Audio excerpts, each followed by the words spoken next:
The crystal towers of Nexus Prime had never seen such darkness.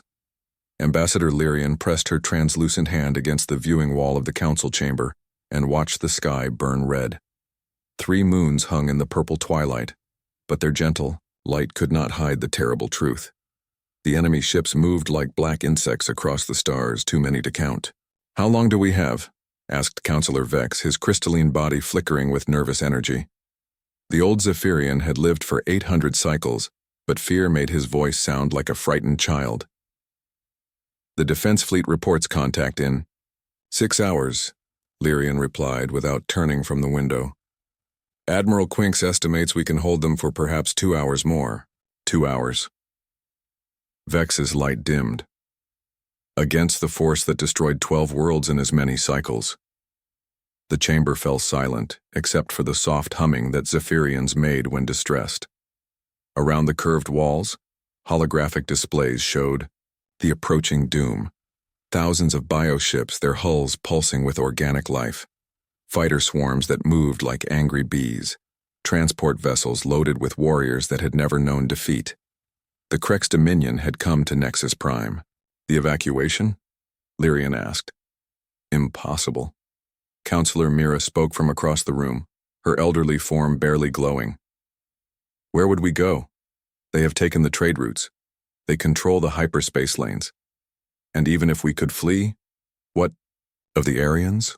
What of the Verdani?" Lyrian knew she was right. The Aryans floated in their gas giant cities, beautiful and peaceful, with technology designed for art and music, not war. The Verdani grew in vast forest worlds, their root networks, spanning continents unable to move quickly even if they wanted to escape. Both species had been allies for thousands of years. Both would die if the Zephyrians abandoned them. "Then we fight," Lyrian said simply. "With what?" Vex's light flashed angry orange. "Our ships fire healing beams and carry seeds for new worlds. Our weapons are designed to stop small raiders, not a galactic plague. We are farmers and artists and teachers. We are not warriors." "No," Lyrian agreed. "We are not." She turned from the window and walked to the center of the chamber where the great communication array waited. The device could send messages across the galaxy in minutes, reaching every civilized world. Every space station, every colony that had equipment to receive such signals. "But others are," she continued. "The galaxy is vast. Somewhere out there, someone will help us." "The hegemony has already refused," Mira said sadly, "as have the Stellar Commonwealth, the Ring Worlds Alliance, and the Free Trade Federation. They fear the Krex will turn on them next if they interfere. Then we ask others." Lyrian placed her hands on the communication controls. "We send our message to everyone, every species, every government, every settlement between here and the Galactic Rim. Someone will answer. And if they do not?" Lyrian began entering the transmission codes. "Then we die knowing we tried everything." The message she composed was simple and direct. The Zephyrian coalition needed military aid against the Krex Dominion. In exchange, they offered their entire treasury of rare crystals, their advanced agricultural technology, their medical knowledge that could extend life for most species, even the sacred power cores that kept their cities floating in the sky. "This is everything we are," she whispered as she prepared to send the signal. "Everything we have built in 10,000 years of peace." "Is it enough?" Vex asked. "It has to be." She activated the array. The signal burst outward at faster than light speed, carrying their desperate plea to 1,000 worlds. It reached the proud warrior clans of Sparta 7, but they were already fighting their own war against Krex advance forces. It found the merchant princes of Golden Harbor, who calculated that the offered payment would not cover their losses if the Krex turned on them. It touched the hive minds of the collective, who decided that 3 small species were not worth risking their vast empire. Hours passed. The Krex fleet drew closer. Reports came from the outer defense stations, then stopped coming as those stations died one by one. No one answered the call. Lyrian stood watch in the communication center as her world prepared to die. Around her, technicians monitored empty channels and scanned silent frequencies. The great array that had once carried messages of trade and friendship across the galaxy now listened only to the void. "Ambassador," called Technician Roth from his station. "I have something." Lyrian's heart flickered with hope. "One of the major powers." "No, ma'am. This is strange. The signal is coming from the outer rim, from a system I do not recognize. The star charts show it as uninhabited." "Put it through." The holographic display activated, showing a being Lyrian had never seen before. It was tall and lean, covered in pale pink skin instead of scales or chitin or crystal. Its eyes were small and dark, set in a face that seemed designed for expressing emotion rather than function. Most strange of all, it wore artificial coverings, instead of natural armor or environmental gear. "This is Commander Patricia Hayes of the Earth Defense Force," the being said. Its voice was steady and calm, but there was something underneath that made Lyrian's crystal body ring like a struck bell. "We received your message." "Earth?" Lyrian checked her star charts quickly. "I show no inhabited world by that name. We're in the Sol system, about 40,000 light-years from your position." The human woman tilted her head slightly, a gesture Lyrian did not understand. "Our databases show your worlds as members of the Peaceful Alliance. We weren't aware you faced any external threats. The Krex Dominion has invaded our space. They have already destroyed 12 civilizations. We estimate their main fleet will reach Nexus Prime in less than 4 hours." Commander Hayes nodded slowly. "How many ships?" "Our sensors count approximately 15,000 combat vessels plus support craft. Casualties so far?" "They do not take prisoners. Every world they conquer becomes a breeding ground for their young. The population is consumed entirely." For a moment, the human was silent. When she spoke again, her voice had changed. The calm remained, but now it was the calm of a predator choosing when to strike. "Understood. We're scrambling a response force now. Expect our arrival in 72 hours. "Commander Hayes," Lyrian said quickly, "you may not understand the scale of this threat. The Krex have defeated the combined fleets of a dozen species. They are armed with biological weapons, protected by natural armor, and they fight with the fury of a hive mind. What forces can you commit to this action?" The human smiled, and Lyrian felt her crystalline structure vibrate with an emotion she could not name. It was not a pleasant expression. "Don't worry about our capabilities, Ambassador. We've been looking for something to do." The transmission ended, leaving Lyrian staring at the empty display. Around her, the technicians whispered among themselves in confusion and hope. "Shall I inform the Council?" asked Roth. "Yes," Lyrian replied, though she was not sure what to tell them. She had called for help and someone had answered, but she knew nothing about these humans. Her computer searches showed their home system was listed as a Class 12 death world, so hostile that the Galactic survey teams had marked it as uninhabitable. But if it was uninhabitable, where had the humans come from? And if they could survive in such a place, what did that make them? Outside the communication center, alarms began to sound. The Krex fleet had arrived at the edge of the system. The final battle for the Zephyrian coalition was about to begin. In 72 hours, they would have their answer about what kind of help was coming. One way or another, the waiting would soon be over. The human fleet arrived exactly when Commander Hayes had promised, but nothing could have prepared the Zephyrians for what they saw. Ambassador Lyrian watched from the observation deck of the orbital station as the ships dropped out of hyperspace. At first, she thought her sensors were broken. The readings made no sense. The power signatures were impossible. The structural density showed materials that should not exist. "By the crystals," whispered Counselor Vex beside her. "What are those things?" The human ships looked like nothing else in the galaxy, where Zephyrian vessels were graceful curves of crystal and light, and even Krex bioships had a certain organic beauty. These human craft were purely functional. They were all angles and armor plating, covered in weapon mounts and sensor arrays. They looked like they had been built for one purpose only: to destroy other ships. "The flagship is requesting permission to dock," reported Station Commander Trell from his control post. His voice shook slightly. "They want to meet with you, Ambassador." "Granted," Lyrian said, though her crystalline body was humming with nervousness. "Prepare the main docking bay." 20 minutes later, she stood waiting as the human shuttle approached. Even their small craft looked dangerous. It was a dark gray box with thruster ports and what appeared to be weapon systems. As it settled onto the landing pad, Lyrian wondered what kind of species built weapons onto their diplomatic transport. The airlock opened with a sharp hiss, and the humans emerged. The first was clearly their leader. He was tall and broad, with graying hair and eyes that seemed to see everything at once. His skin was darker than Commander Hayes had been, and he wore a uniform covered in small metal decorations. Behind him came others. A woman in different clothing that looked somehow more dangerous, a man carrying a device that was probably some kind of computer, and a younger man whose uniform bore the symbols of a pilot. "Fleet Admiral Jake Morrison," the leader said, extending his hand in what Lyrian had learned was a human greeting gesture. She touched it carefully with one crystal finger, surprised by how warm his skin was. "Thank you for allowing us to dock." "Thank you for coming," Lyrian replied. "Though I must ask, how many ships have you brought? Our long-range sensors are having difficulty getting accurate readings."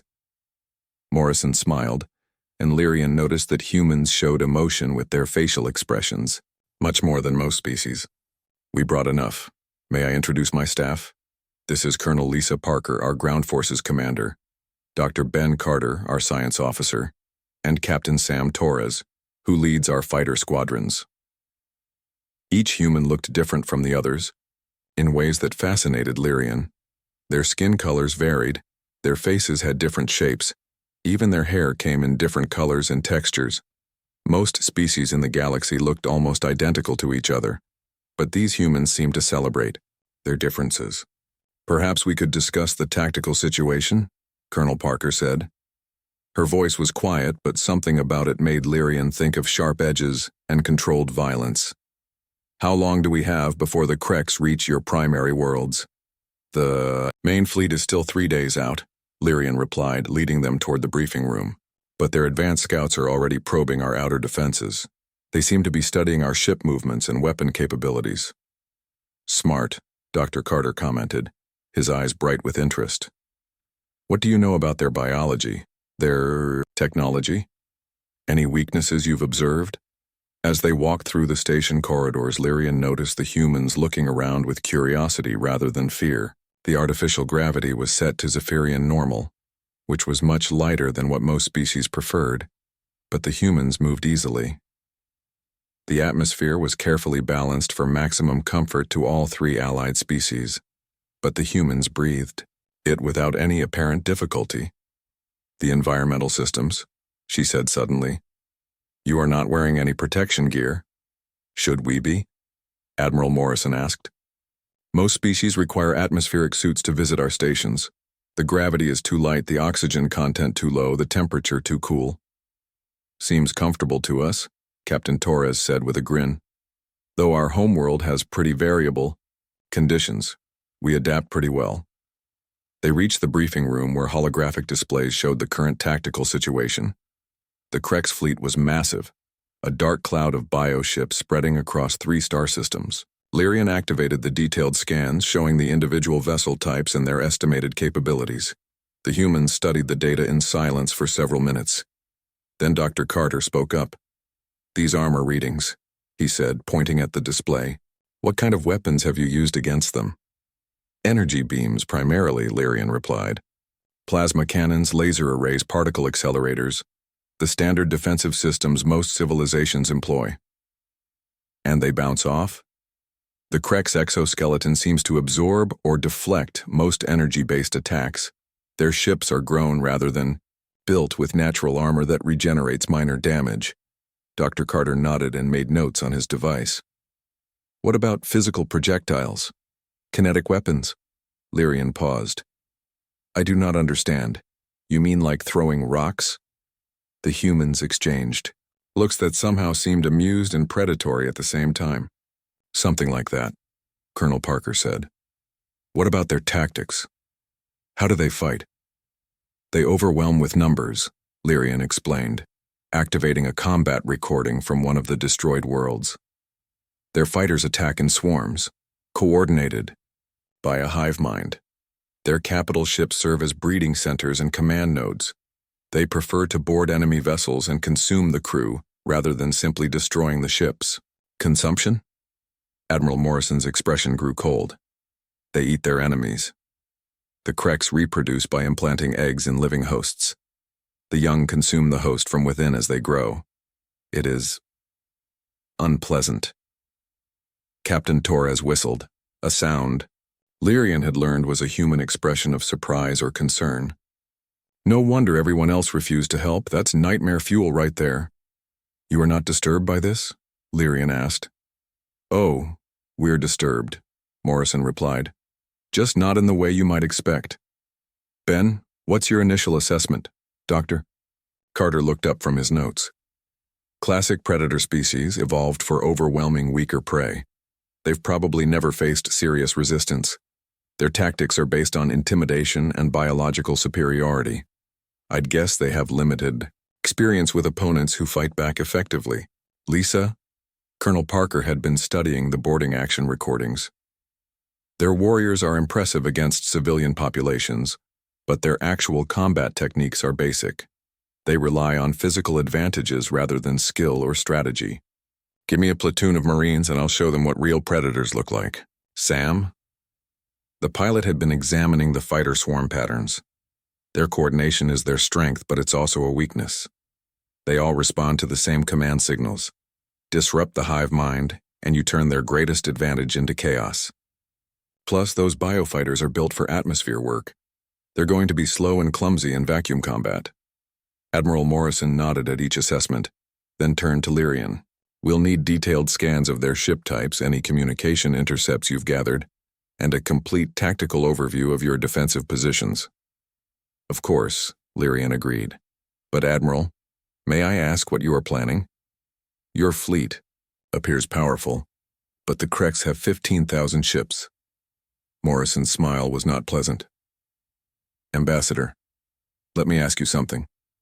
In your experience, when a pack of scavengers threatens a peaceful village, what happens when real predators show up? I do not understand the comparison. The scavengers run, Colonel Parker said softly. Or they die. Dr. Carter closed his device and looked at the tactical display again. The Kreks think they're the ultimate predators because they've only hunted prey. But Earth didn't make us prey, Ambassador. Earth made us survivors. And sometimes, Captain, Torres added, his cheerful expression turning serious, the best way to survive is to make sure the thing hunting you never hunts anything else again. Lyrian felt her crystalline structure vibrate with an emotion she could not identify. These humans spoke of warfare the way her people spoke of gardening, as a natural process that required the right tools and techniques to achieve the desired outcome. How many ships did you bring? She asked again. Enough to do the job, Morrison replied. We brought the entire Fourth Fleet, 67 capital ships, 230 destroyers, 400 fighter craft, and about 30,000 very motivated personnel who really don't like bullies. The numbers seemed small compared to the Kreks force, but something in the way the humans spoke made Lyrian think that maybe numbers were not everything. What do you need from us? She asked. Stay out of our way, Morrison said simply. And be ready to witness something your species has probably never seen before. What is that? Admiral Morrison looked out at the approaching enemy fleet, and his expression was the calm certainty of a natural disaster. The food chain, he said, being restored to its proper order. Dr. Ben Carter stood in his laboratory aboard the human flagship, studying the Krek specimens that the Zephyrians had provided. The biological samples came from previous battles, fragments of exoskeleton, tissue samples, even a few intact organs recovered from destroyed bioships. What he found made him smile in a way that would have terrified most galactic species. Admiral Morrison to the lab, came the voice over the ship's communication system. We need your analysis. On my way, Carter replied, gathering his data, files. As he walked through the corridors of the UES Defiance, he passed human crew members preparing for battle. They moved with calm efficiency, checking weapons and running system diagnostics. None of them looked nervous. If anything, they seemed eager. The command center was a hub of controlled activity. Admiral Morrison stood before a massive display, showing the Krex fleet's approach pattern. Colonel Parker was reviewing troop deployment plans with her officers. Captain Torres examined fighter squadron assignments. All around them, human technicians monitored screens full of data. "What do we know, Ben?" Morrison asked without turning from the display. "Everything we need," Carter replied, activating his holographic presentation. "The Krex are impressive predators, but they have 3 critical weaknesses." He pointed to a detailed scan of Krex biology. First, their exoskeleton. It's incredibly tough against energy weapons, but it's actually quite brittle. The chitin structure has natural stress points. Hit it with the right kind of kinetic impact and it shatters like glass. Meaning, our railguns and kinetic cannons will punch through their armor like paper. They've never faced solid projectile weapons before. Colonel Parker looked up from her planning table. "What about their infantry?" "Same principle applies. Their natural armor stops energy beams but won't slow down a bullet. Our standard ammunition should be highly effective." Carter switched to a new display. Second weakness, their breathing system. The hologram showed the complex gill-like structures that Krex used to process their atmosphere. They require a specific gas mixture to survive. Change the atmospheric composition and they suffocate quickly. Also, their breathing apparatus can be clogged with the right kind of particles. "Interesting," Morrison mused. "And the third weakness?" "The hive mind." Carter's expression grew serious. "It's their greatest strength and their fatal flaw. All Krex in a local area are controlled by a queen organism, usually located in the largest bioship. Kill the queen and the entire force becomes confused and disorganized." Captain Torres whistled softly. "So we target the command ships first?" "That would be the most efficient approach," Carter agreed. "Without central coordination, they'll fight like individual animals instead of a unified force." Morrison nodded slowly. "Time frame for their arrival?" 36 hours, reported the tactical officer. "The advanced scouts are already engaging. Our outer sensor posts." "Good. Lisa, how are your preparations coming?" Colonel Parker activated her own display, showing the human Marines in their powered armor. "All teams are ready for boarding actions. We've modified our atmospheric systems to produce the particle mix Dr. Carter identified. Should make their breathing difficult once we're aboard their ships." "Our armor?" "Sealed environmental systems. As always, the Krex biological weapons won't affect us. Their acid attacks will be useless against our battlesuits. And our weapons..." She smiled coldly. "Let's just say they're designed to stop things a lot tougher than overgrown insects." Morrison turned to Torres. "Fighter status?" "All squadrons ready for deployment. We've loaded special ammunition based on Dr. Carter's recommendations. The pilots are excited about testing our new tactics against a real swarm enemy." "Excited?" Morrison raised an eyebrow. "Sir, most of our combat training involves fighting other humans. We're very good at it, but it gets repetitive. Fighting an actual alien hive mind?" Torres grinned. "It's like Christmas morning for a fighter pilot." "Ambassador," Lyrian's voice came over the communication system. "Admiral Morrison, the Krex fleet has sent a message. They are demanding our immediate surrender." "Put it through," Morrison replied. The main display shifted to show a Krex warrior. It was exactly as terrifying as the reports had suggested, nearly 3 meters tall, covered in black chitinous armor with compound eyes and mandibles that dripped acid. When it spoke, its voice was a harsh clicking sound that the universal translator rendered into words. "Inferior beings of the soft worlds," the Krex declared. "You will submit to the Dominion. Your ships will be consumed. Your populations will serve as hosts for our young. Resistance is futile. You have 1 cycle to surrender, or we will take what we want by force." The transmission ended, leaving the command center silent for a moment. "Well," Morrison said finally. "That was rude." The human crew exchanged glances and began to chuckle. Then the chuckling became laughter. Soon the entire command center was filled with the sound of humans genuinely amused by the Krek's threat. "Sir," the communications officer said, wiping tears from her eyes, "should we respond?" "Absolutely." Morrison stepped forward to the transmission controls. "Open a channel to the Krek's fleet." The display activated, showing Morrison in his clean uniform standing calmly before the camera. Behind him, the human crew continued their preparations with professional efficiency. "This is Fleet Admiral Jake Morrison of the Earth Defense Force," he said in a conversational tone. "We received your surrender demand. We decline." He paused as if considering his next words carefully. "However, we'd like to make you a counteroffer. You have consumed 12 peaceful civilizations. You have murdered billions of innocent beings. You have declared your intention to continue this behavior indefinitely. This is unacceptable."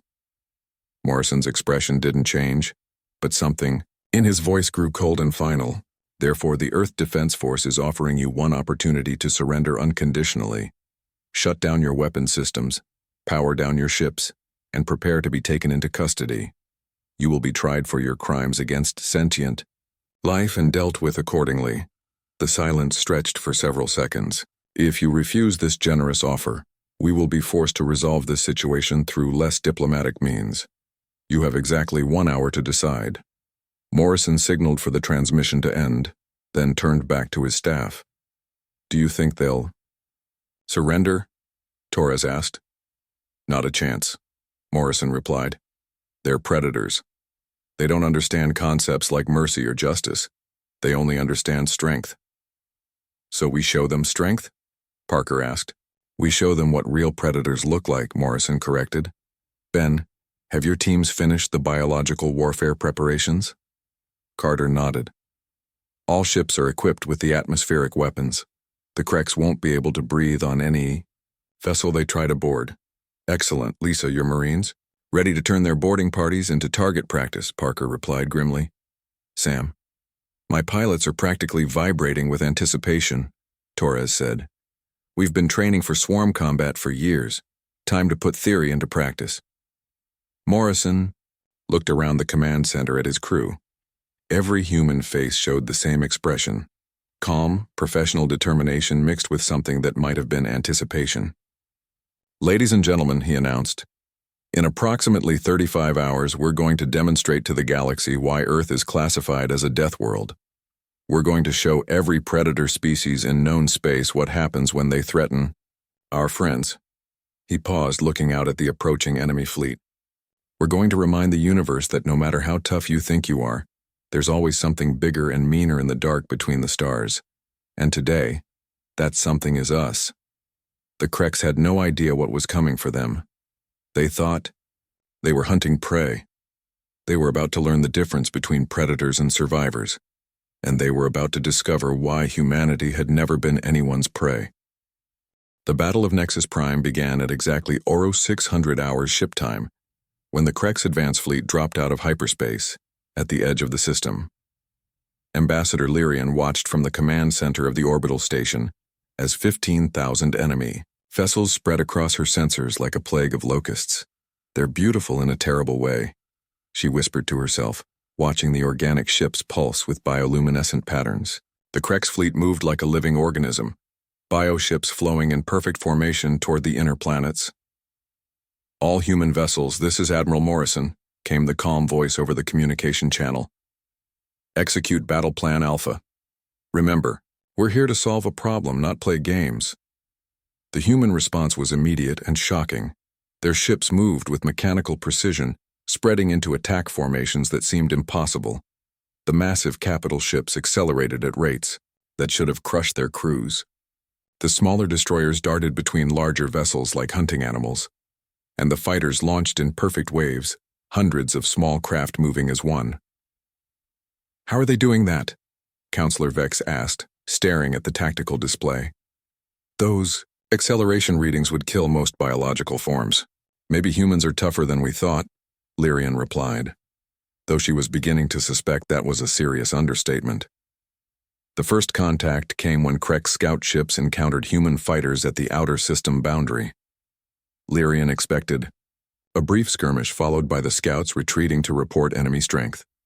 Instead, she watched something that defied everything she knew about space combat. The Krex fighters attacked in their traditional swarm pattern. Thousands of biocraft, moving in perfect coordination. They had used this tactic to overwhelm the defenses of 12 worlds. It had never failed. It failed now. The human fighters didn't try to match Krex numbers or outmaneuver the swarm. Instead, they did something no other species had ever attempted. They flew straight into the enemy formation and started shooting. "That's suicide," Vex breathed, watching the tactical display. But it wasn't. The human weapons fired solid projectiles instead of energy beams. Metal slugs traveling at incredible speeds punched through Krex bioarmor like it wasn't there. Where other species' weapons had bounced harmlessly off chitinous hulls, human ammunition shattered exoskeletons and tore through vital organs.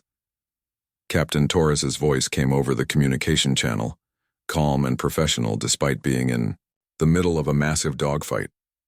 "Contact, enemy fighters engaging. Targets are softer than expected. All squadrons, weapons free." The Krex swarm began to dissolve.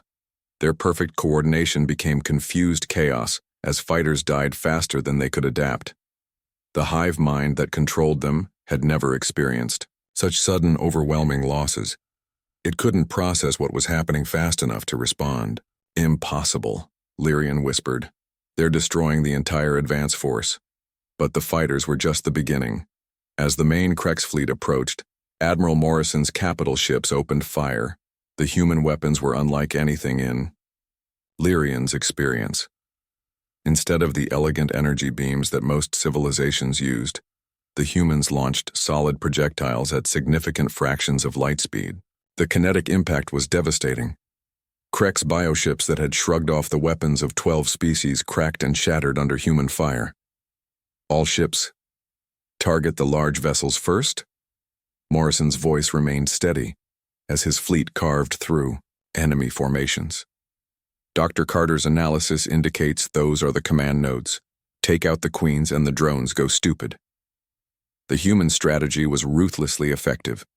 They ignored the smaller Krex vessels and concentrated fire on the massive bioships that served as fleet command centers. Each time a command ship died, the surrounding Krex forces became disorganized and confused. Bridge to Admiral Morrison, came a report from one of the human ships. The UES Retribution reports successful boarding action on enemy bioship designation. Alpha 7. Copy that. Colonel Parker, how are your Marines doing? Parker's voice came through with the sound of weapons fire in the background. "Sir, this is almost too easy. Enemy boarding parties can't penetrate our armor, and their weapons are useless against our environmental suits. We're clearing their ships deck by deck." Lyrian activated the visual feed from the boarding action and immediately wished she hadn't. Human Marines in powered armor moved through Krex bioships like unstoppable machines. Their weapons fired constantly, cutting down Krex warriors that had never been defeated in close combat. The humans moved with coordination that rivaled the Krex hive mind, but with individual creativity that the aliens couldn't match. "Atmosphere modification complete on captured vessel," reported one of the Marines. "Enemy forces are having difficulty breathing. Resistance is minimal." Dr. Carter had been right. The humans had modified their atmospheric systems to produce particles that clogged Krex breathing organs. The fearsome warriors that had terrorized the galaxy were reduced to gasping, confused animals unable to fight effectively. "Admiral," came another report. "The enemy is attempting to retreat." "Negative," Morrison replied immediately. "All ships pursue and destroy. We don't leave problems half-solved." What happened next would be remembered by every species in the galaxy for generations. The humans didn't just defeat the Krex fleet, they hunted it down with methodical precision. Every bioship that tried to escape was tracked down and destroyed. Every fighter that attempted to flee was caught and eliminated. Captain Torres led the pursuit of the fleeing scouts.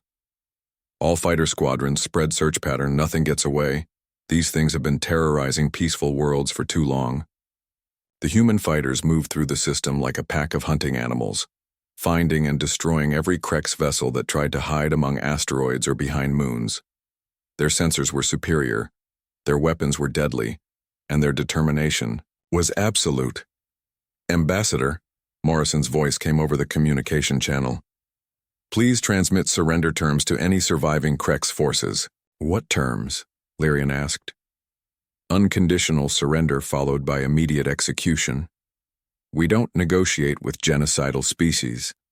The cold finality in Morrison's voice made Lyrian's crystal body ring with harmonics of fear.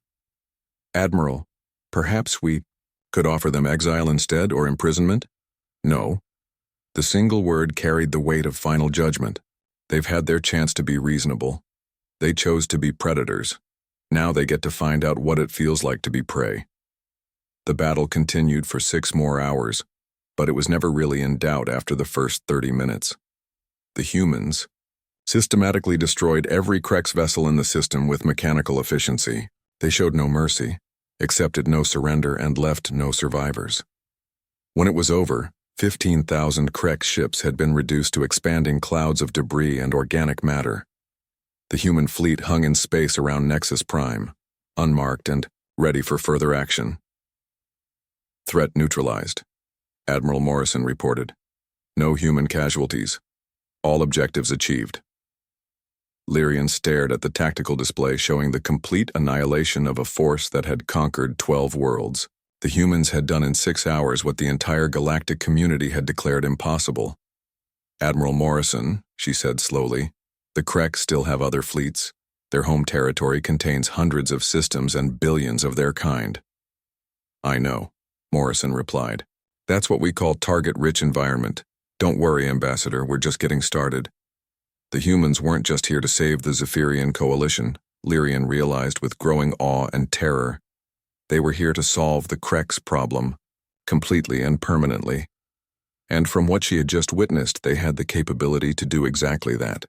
6 months later, Ambassador Lyrian stood in the same observation deck where she had first watched the Krex fleet approach. But now, instead of looking at enemy ships, she watched the final human transport vessels preparing to leave Nexus Prime. The war was over. The Krex Dominion no longer existed. Admiral Morrison had been true to his word. After destroying the fleet at Nexus Prime, the humans had methodically hunted down every Krex force in the galaxy. They divided their fleet into smaller hunting groups, each one targeting a different Krex system. The campaign that followed was not really a war, it was an extermination. "The last transport is requesting departure clearance," reported Station Commander Trell. His voice carried a mixture of gratitude and relief. The humans had been efficient allies, but their presence was unsettling. "Granted," Lyrian replied. "And inform Admiral Morrison that I would like to speak with him before he leaves." 20 minutes later, Morrison arrived at the observation deck. He looked exactly the same as when he had first come to their aid, calm, professional, and somehow dangerous even in his dress uniform. Behind him walked Dr. Carter, Colonel Parker, and Captain Torres, the team that had engineered the complete destruction of a galactic power. "Ambassador," Morrison said with a slight smile, "I wanted to thank you for your cooperation during the cleanup operations. Your people were very helpful in locating the remaining Krex colonies." "It was our honor to assist," Lyrian replied, though she still felt strange about what that assistance had involved. The humans had been thorough. Every Krex world had been sterilized, every bioship destroyed, every trace of their civilization erased from the galaxy.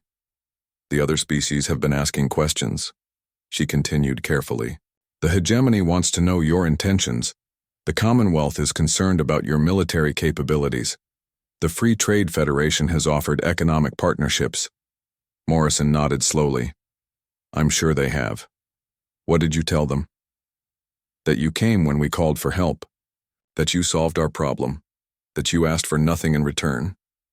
Lyrian paused. "But they want to know if you plan to expand your territory, to build an empire, to become the new dominant power in the galaxy." "And what do you think we should do?" Dr. Carter asked with genuine curiosity. The question surprised Lyrian. "You are asking my opinion?" "Of course," Colonel Parker said. "You called us for help. That makes you our ally. We value the opinions of our allies." Lyrian considered this carefully. Over the past 6 months, she had learned much about these humans. They were incredibly powerful, yes. Their technology was superior to anything else in the galaxy.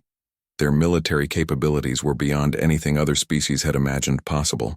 But they were also different. You could rule the galaxy, she said finally. After what I have seen, no force could stand against you. Yet you are asking my opinion instead of simply taking what you want. We didn't come here to conquer, Morrison replied. We came here to help. There's a difference. But other species will not see it that way. They will fear you. Some may try to unite against you. Captain Torres laughed, though not unkindly. Let them try. After what happened to the Krex, I doubt anyone will be eager to test human military doctrine. That is exactly what concerns me, Lyrian said. Fear can make people do foolish things, and you have given them much to fear. Morrison walked to the observation window and looked out at the stars. What would you suggest?